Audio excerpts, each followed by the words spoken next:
Your dad played in the majors, 6 games. He was a pitcher. Nowhere near the service time or the career that you had, but you've learned everything that you have known about the game from him, right?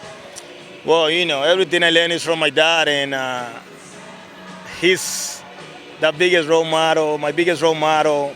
So, I would say everything that I learned, I know is from him.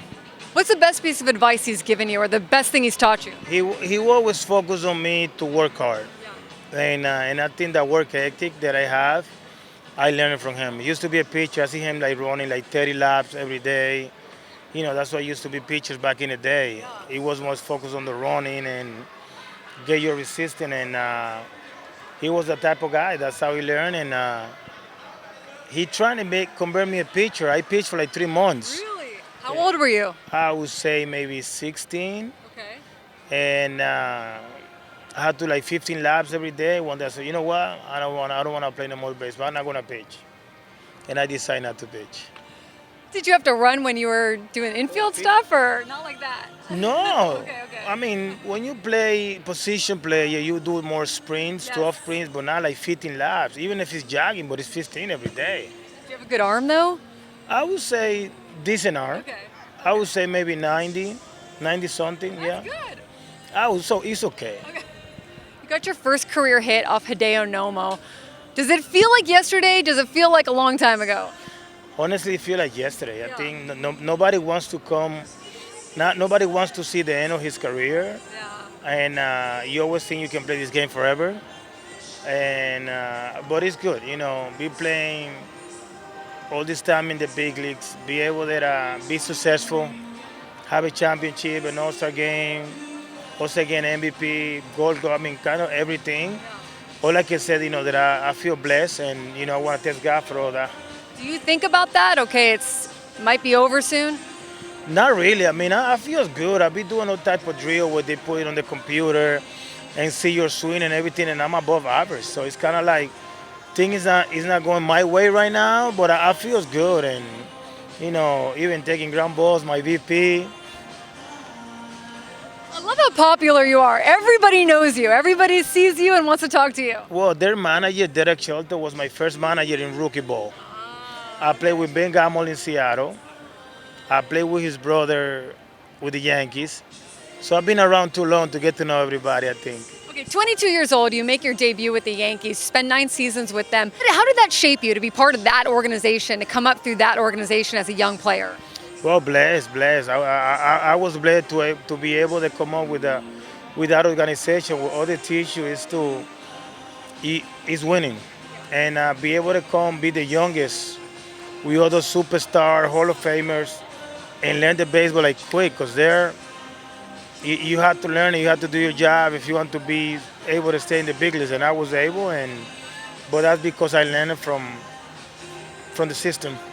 You look around in your clubhouse, you have Mariano Rivera, A-Rod, Derek Jeter. Did you realize at the time this is special and not every clubhouse has this kind of talent, or did it take a little while out of that? Well, honestly, yeah, I feel so special. Once I walk in my first day in Tampa, I remember that was like, wow, I made it. And when you see the line and you see everybody else, it's kind of like, wow, I'm here really, and a lot of people, I was in every trade or teams asking for Robbie, Canó, and you might get trade, not be able to get trade, and then able to play there. Yeah. Even a lot of people like, I hope you get trade because they don't call young kid. And thanks God that I was able to come at the age of 22. That's amazing. Who was your go-to veteran that you would learn from? Ooh, my favorite player back then was Bernie Williams. And I was able to be next to him in his locker, play with him. It's like a dream come true for me. That's amazing. I read too that A-Rod helped you a lot. You told me that you would sit by him in the dugout a lot and try to learn from him. Yes, that's right. Yeah, I used to sit down. He always sit in the corner. I go sit next to him because he loved to talk about the game. Okay. So I always like, what do you think about that play? He's like, no, you should have done this. Or he goes like, Robbie, you can let that happen. Yeah. You got to run the bases, or you got to pay attention. The fly ball, you got to tag. I mean, always like preparing myself for whenever that situation comes. You won a World Series with them 2009. Obviously, you guys had a lot of talent, but what else did you do on and off the field that you think helped you get to that championship?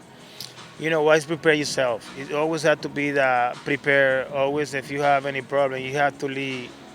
You have to lead that out. And once I walk into the ballpark, all my focus was on baseball. I don't want to bring any attention to my teammates.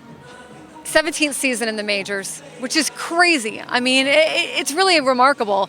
How do you think you've been able to do that, to sustain that, like mentally and physically? What's the superpower behind that? Well, mentally, you have to love the game.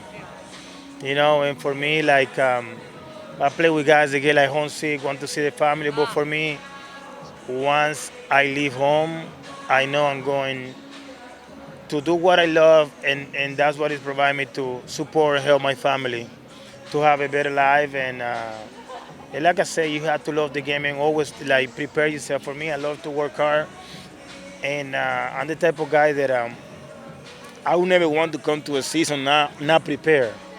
If I have a bad season, it's because God wants to, not because Robbie never prepared himself for that. One thing that's so remarkable about what you do, and Manny does it too, is you played in every game. I mean, every season I was looking it up, 155, 160, 150. That's not really hard to do. Do you think that it doesn't get enough credit? It is hard. I remember one time in New York, some reporter told Jeter, you know, people says Robbie's lazy. He said, I want a lazy guy like that in my team. Because we played a doubleheader, and then he's ready to play that day game the next day. So that tells you how good Manny prepare in the off season, because the off season is where you prepare to play 962, 180, 200 games, and guys that go out like that and play every day. One thing that us as a teammate, coaching staff, and even fans, we have to appreciate that, because not everybody is made like that. Not everybody can do that. The other night after a loss, I walk in the clubhouse after the game and you're holding court, you're talking about hitting, and everybody is watching you. It wasn't just the younger hitters, it was some of the pitchers, it was Jerkson Profar, but it was also Manny Machado, who did not stop listening and watching you the whole time. How much do you enjoy that part of the game, being able to teach? You know what? I always enjoy that. Like, I love to, like, because that's what they did with me. Yeah. And that's why I learned the game so fast. I was able to come and embrace the moment and kind of like be able to be successful, because I always ask. I never wait for someone to come and tell me what I have to do. I like to go, hey, what do you think about my swing? Even now, I can just go ask like guy like Matt Williams, like, anything you see on my swing, let me know. I go, anybody, can you tell me? Like, if you see anything, let me know. Don't be afraid, because it's Robbie Canó. He's been successful all this year, played for so long in the village. Doesn't matter. You might can see something that I don't see. And I like people, even a young kid can come and talk to me and tell me, and I will listen. I know you're not thinking about too far down the road, but when that day comes, if you're not playing anymore, do you think you will coach or manage? Oof. Honestly, like, You'd be good. I don't think so. I would like to be more like front office. Yeah. You know, you have to get to the ballpark at noon. You know, you don't have a time for your family. Or like, I would like to be an advisor. Come for a week, go around minor leagues, talk to the guy. We had this guy, then somebody need to talk to him. Or go check that guy, then be able to go home and spend time with my kids. What do you know for sure? Like, what is the one piece of advice you would give younger hitters or younger players in general that's like, I know this about the game for sure? There's three things that not only one, because one, you have to always be prepared. You have to be focused. And you have to always like play hard. Yeah. Sometimes people think about play hard that you have to run 110%. I think for me, if you ask me, I would let a guy that hustle when they need to hustle. Smart. Yeah, you have to play this game is smart, because you know what, you're gonna have a lot of injuries. That's why you see a lot of guys that come in the league, and they have to tell them, hey, you gotta slow down. Yeah. Same thing that happened with Harper. First came off, fly ball, going to the walk, and that was a homer. You know, run too hard, injuries. Also, you have guys that told a lot of bases, be running. Listen, you got to slow down, because you don't want to get injured. So it's kind of like I love when guys like Manny play smart, run when you have to run. Like if you're the ground ball right, okay, you're not gonna go 30%, but you're gonna go 50, 60, 70%. Fernando Tatis Jr. called you his godfather in baseball. He grew up knowing you. Is it kind of surreal to be in a clubhouse with him right now? Yeah, for sure, for sure. I mean, I just can't wait to see him out there and be able to witness that. It's not the same when you watch it on TV, then you being in the same clubhouse. I had a chance to play with him in Dominican, but it was too short. And it's not the same because in Dominican they want to pitch around, they don't want, But here, that you put at a high level, the intensity, that mentality is not the same. And I would like to witness that, and I would like to be there, to kind of help him whenever he needs it. It would be really cool to see you guys together out there once he's able to get out It there. would be fun if one day we can turn a double play. I mean, come on, it would be great. Funny as that, my son, before when I got released, like he calls me like, Daddy, sign with San Diego. I said, why San Diego? I said, because he want to see Tatis, right? He said, yes, He's the biggest Tatis fans, and he stands, like, his body stands like Tatis. It's kind of like, I would like to turn the double play one day, and my son's coming for the summer, so I would like to my son to witness that. 8-time All-Star, 5-time Silver Slugger, 2-time Gold Glover, MVP. I mean, I could go on and on. Your list of awards is intense. What means the most to you? Is there any certain one that you're like, man, I really love that one? I think all of them are special, because it's a different year. It's a grinder. But the one that I can say is the World Series. You had guys like Barry Bonds that played this game, never win a championship. Sammy Sosa never won a championship, and I think I feel blessed that I was able in my 4th year be able to win a championship, and that's something that not too many teams got a chance to go back to back. You did it early in your career too, like you said, where some of these guys not even make it to the playoffs, in their 10th, 11th year sometimes, because it really does shape you, right? Like once you taste that winning, you want to get back there. Oh, for sure, for sure. You always want to be there for the postseason.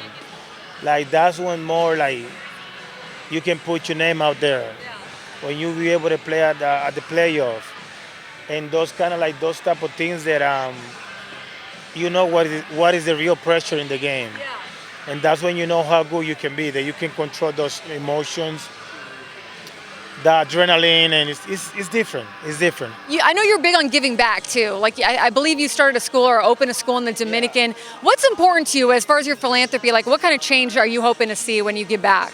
Well, you know what? It's those kids that they don't have the chance to go to school. I think in the Dominican, I think a school is everything. You learn how to be smart. For anything in life that you want to do, you need to go to school first. And those kids are underprivileged from 3 to 5 years old. So, that's one thing that I love. See them go to school, get the feedback from the parents.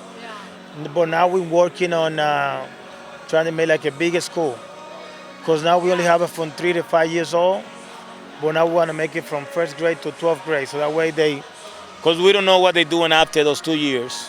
That's awesome though. I mean, when you think of like your legacy that you've helped those kids, it's a big deal. Was that your idea? Yeah, that's always been my idea, because I played with baseball players that they never went to school. If they went was like 3rd, 5th grade, and that's something that I would love to help, because I see how hard life it is when you don't have that education in you.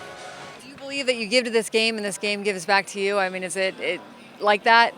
Yes. I had to appreciate this game, for sure. It changed my life, my family's life, the way they live, they be able to support not only my family, but also be able to give back and help others. And, and it's something that I love. It's not that force me to play or force me to do. So I love this game, and I always gonna owe this game. Robinson, I appreciate it. Thank you so much. You're welcome.